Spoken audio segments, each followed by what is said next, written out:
আলোচনা রেখে ধন্য করেছেন আমার অত্যন্ত কাছের মহাব্বতের স্নেহের আদরের ভাগিনা হাফিজ মাওলানা শেখ আবু ইউসুফ। আল্লাহ পাক যেন তার কণ্ঠকে দ্বীনের জন্য, ইসলামের জন্য, কোরআনের খেদমতের জন্য কবুল করেন। চিল্লা বলুন আমিন।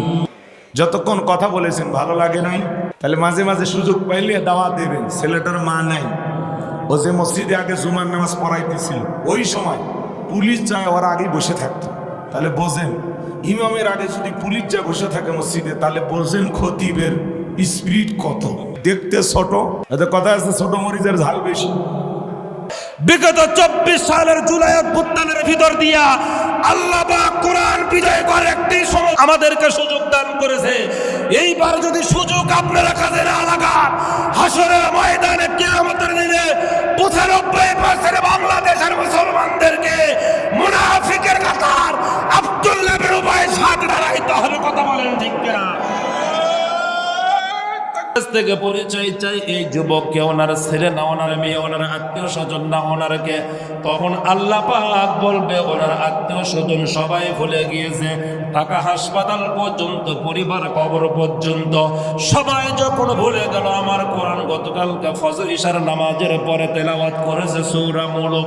আমার কোরআন কবরে গিয়ে তাকে সুপারিশ করতেছে। যতক্ষণ পর্যন্ত জান্নাতের ঘোষণা না দেওয়া হবে, যতক্ষণ পর্যন্ত কবরের ভিতরে জান্নাতে খানা, জান্নাতে লিবাস না দেওয়া হবে, ততক্ষণ পর্যন্ত কবরের ভিতর থেকে আমার কোরআন সরবেও না, লড়বেও না, তার পাশ থেকে সরে যাবে না। জোরে কন্যা আল্লাহু আকবার। قال القرآن شافع ما شفع وماحل مصدق من زعله أمامه قده إلى الجنة। রসুলের জামাতা হযরত আলী রাদিয়াল্লাহু তাআলা আনহু। আমার ভাইরা, হযরত আলী এমন একজন ব্যক্তি যার জন্ম হয়েছিল কাবা ঘরের ভিতরে। ফাতেমার স্বামী হযরত আলীর যখন জন্ম হয় কাবা ঘরের ভিতরে, পৃথিবীর প্রত্যেকটা নারীদের হায়েজ এবং নেফাজের রক্ত আসে। বাচ্চা যখন জন্ম দেয় তখন নেফাজের রক্ত দুনিয়াতে পড়ে, মাটিতে পড়ে, জমিনের উপর রক্ত দিয়ে একেবারে বেঁকে চলে যায়, রক্তবর্ণ হয়ে যায়। আমার ভাইয়েরা, আবু হযরত আলী রাদিয়াল্লাহু তাআলা আনহুর মা কাবা ঘরের ভিতরে জন্ম দেওয়ার কারণে আলীকে আল্লাহ ঘর যুগ যুগ ধরে কাবা ঘরটা পবিত্র রাখবে। সেই জন্য একজন নারীর কোন নেফাজের রক্ত জমিনে স্পর্শ করে নাই, যার নাম হলো শিরকতা হযরত আলী, রাসূলের জামাতা। জোরে বলেন না আল্লাহু আকবার। আমার ভাইয়েরা, আল্লাহ পাক যেমন কাবা ঘরটা পবিত্র রাখলেন, আল্লাহর ওয়াদা এই জমিনটাও আল্লাহ পবিত্র রাখবেন। স্বৈরাচারীদেরকে বিদায় করবেন। ওয়াদাটা কার? জোরে বলেন, ওয়াদাটা কার? আল্লাহ রাব্বুল আলামিন বলেন, ইউরিদুনা লিইউতফিউ নূরাল্লাহি বিআফওয়াহিহিম ওয়াল্লাহু মুতিম্মু নূরিহি ওয়ালাউ কারিহাল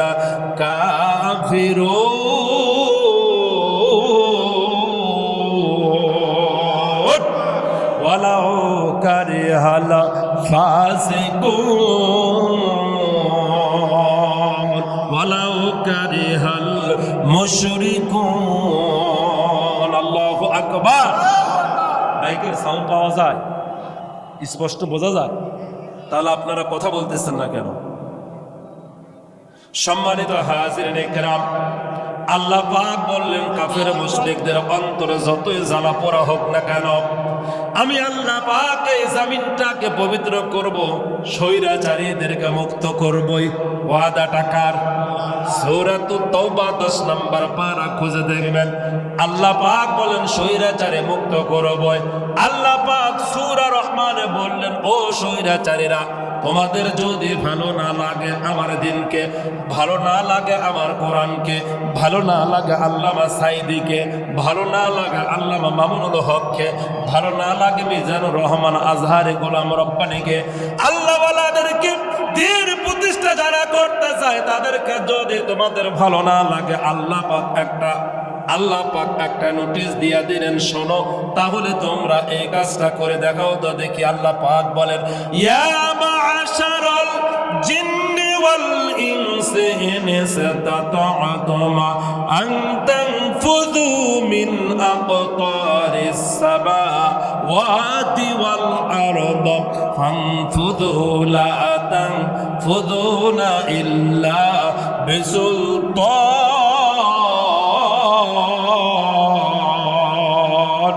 فبأي آلاء ربكما تكذبان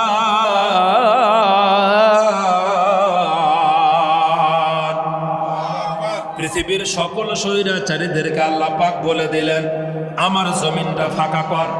কি কর? আমার জমিনটা ফাঁকা কর। আমার দিন প্রতিষ্ঠা করার জন্য, ইসলামী আইন বাস্তবায়ন করার জন্য আমি আমার কিছু বান্দাদেরকে সিলেক্টেড করব, তাদেরকে প্রতিনিধি দায়িত্ব দিয়ে দিব। তারা আমার জমিনে দিন প্রতিষ্ঠা পর্যন্ত নিয়ে যাবে। চোর চুরি করলে হাতটা কেটে দেওয়া হবে, জিনা করলে সঙ্গে সর করে বিদায় করে দিতে হবে। এই আইনটা যদি তোমরা না করো তাহলে জমিনটা ছেড়ে দাও। স্বৈরাচারীরা এমন একটা জায়গায় চলে যাও যে জায়গায় তোমার আল্লাহর আকাশ সীমানা নাই, যেই জায়গায় তোমার আল্লাহর জমিনের কোনো সীমানা নাই, ওই জায়গায় যাও। আল্লাহ পাক স্বৈরাচারীদেরকে বলে দিল, স্বৈরাচারীরা ইন্ডিয়ায় যাও, কুয়েত যাও, কাতার যাও, অথবা লিবিয়ায় যাও, পৃথিবীর যে দেশে যাও না কেন, আমেরিকা সহ প্রত্যেকটা জায়গায় তোমার আল্লাহর আকাশ সীমানা আছে, প্রত্যেকটা জায়গায় তোমার আল্লাহর জমিন আছে। আমার জমিনের বাহিরে যাওয়ার তোমাদের কোনো ক্ষমতা নাই। কথা কোন ঠিক কিনা? ক্ষমতা আছে? জোরে বলেন, আছে? কোনো ক্ষমতা নাই।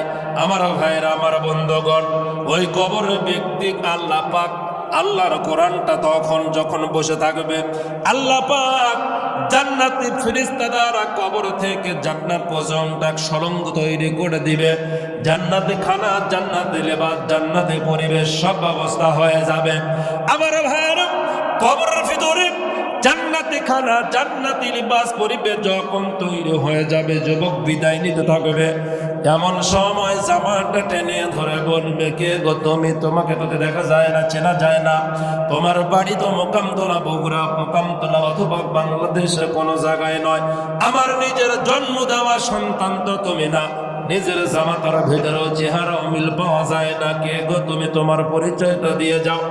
তখন এই কবরের ভিতরে থেকে যুবক বিদায় নেওয়ার সময় বলবে, আগত কবর ব্যক্তি শোনো, আমি আল্লাহর কোরআন সূরা মুলুক তুমি যে গতকালকে ইশার নামাজের পরে তেলাওয়াত করেছিলে, ওই তেলাওয়াত করা আমি আল্লাহর কোরআনের সূরা মুলুক আমি তোমাকে আজকে প্রোটেকশন দিলাম।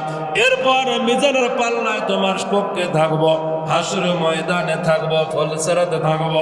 জান্নাতে প্রবেশ না করান পর্যন্ত আমি তোমার পিছু ছাড়বো না, আমি তোমার পক্ষ বিপক্ষ দাঁড়াবো না।